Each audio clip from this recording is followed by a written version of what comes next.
Love जिहाद के जल में फंसी हिंदू और क्रिश्चियन लड़कियों को खबरें और प्रवचन तो खूब सुनने को मिलते हैं, लेकिन उन्हें ऐसा कोई डॉक्यूमेंट नहीं मिलता रिसर्च के साथ ये बताया गया हो कि आखिर उन्हें लव जिहाद के जाल में फंसाया कैसे जाता है। ऐसा एक डॉक्यूमेंट 2011 में वॉइस फॉर जस्टिस नाम की एक संस्था ने पब्लिश किया था और इस रिसर्च को करने के लिए काफी नामी गिरामी लोग थे। जो रिसर्च पैनल है इसमें आपको former chief justice, IPS officers और फॉर्मल एडिशनल एडवोकेट जनरल जैसे लोग मिलेंगे। इस कमेटी ने लव जिहाद के पीड़िताओं, उनके परिवार वालों और इसके साथ ही लव जिहाद की काउंसलिंग करने वाले लोगों के साथ लंबी मुलाकातें की, उनके इंटरव्यूज किए और उसके बाद इस रिपोर्ट में कुछ ऐसी चीजें निकल के आई जो आपको चौंका देंगी। अगर आप पूरी रिपोर्ट पढ़ना चाहें तो लिंक हम आपको नीचे डिस्क्रिप्शन में दे रहे हैं। इस रिपोर्ट में सबसे पहले तो पूरे क्रोनोलॉजी का खुलासा हुआ कि आखिरकार मुस्लिम लड़के हिंदू लड़कियों को, क्रिश्चियन लड़कियों को फंसाते कैसे हैं। इसके लिए 3-4 चीजें निकलकर सामने आई। जब लड़कियों से पूछा गया कि आखिर वो प्यार में कैसे पड़ गई, कैसे उन्हें मुस्लिम लड़कों ने आकर्षित किया, तो 3 चीजें सभी लड़कियों ने बताई। सबसे पहली बात कि कांस्टेंट फ्लैटरिंग, लगातार लड़कियों की तारीफ करना, हमेशा उनके आसपास घूमना और उनसे ऐसी मीठी मीठी बातें कहना जिससे लड़कियां खुद को प्रेम में गिरने से रोक नहीं पाती हैं। दूसरा तरीका जो इस्तेमाल किया जाता है वो समय।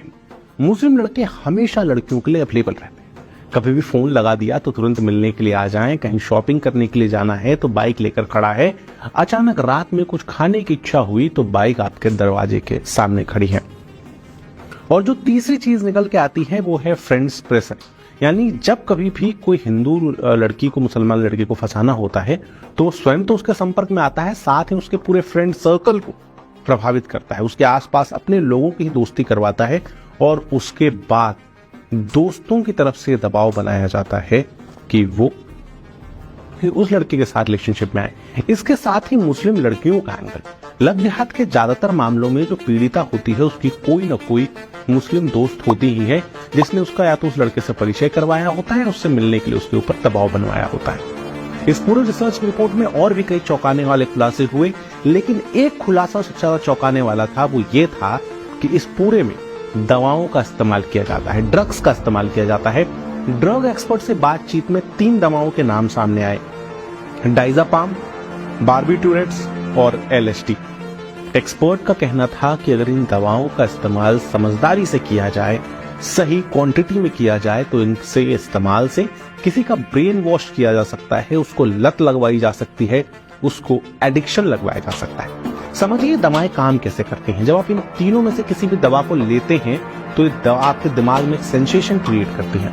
उसके बाद आप अगली बार खुद उस दवा की तरफ जाते हैं, आपको दवा मांगते हैं। जब कोई हिंदू लड़की किसी मुस्लिम लड़के के संपर्क में आती है तो सबसे पहले छोटे छोटे डोजेस में दवा दी जाती है।